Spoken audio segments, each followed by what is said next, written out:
मेडिमिक्सची television जाहिरात तुम्ही पाहिली असेल, ज्यात दोन मैत्रिणी दाखवल्यात. एक मैत्रीण दुसऱ्या मैत्रिणीला म्हणते, माझी त्वचा नखरेवाली आणि तुझी निखारवाली कशी काय? आणि तिथून ही जाहिरात सुरू होते.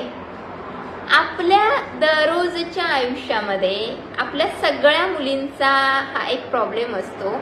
आपण या गोष्टीचा एक्सपिरियन्स घेत असतो की आपल्याला कुणीतरी दुसरी एखादी मुलगी दिसते, तिचा चेहरा आपल्याला खूप ग्लोविंग वाटतो, तिची स्किन आपल्याला खूप ग्लोविंग वाटते आणि त्यावरून आपण स्वतःला कोचायला सुरुवात करतो.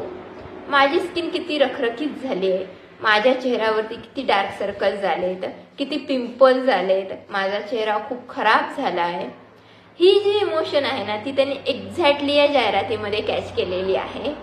आता इथून पुढे सांगण्याचा यातून मुद्दा हाच की असं जेव्हा आपल्याला वाटतं एखाद्या दुसऱ्या मुलीविषयी, तेव्हा स्वतःला दोष देण्यापेक्षा, स्वतःला असं कोचत बसण्यापेक्षा एका गोष्टीचा विचार आपण केला पाहिजे की ठीक आहे, त्या मुलीची स्किन छान आहे, ग्लोविंग आहे, तिचा फेस ग्लोविंग आहे, मग माझं काय चुकतंय?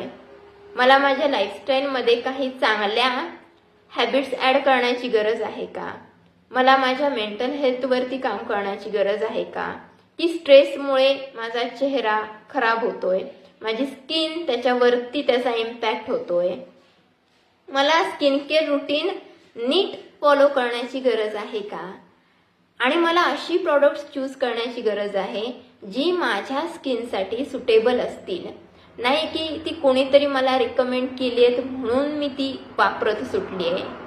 या सगळ्या गोष्टी विचारात घेण्याची गरज असते.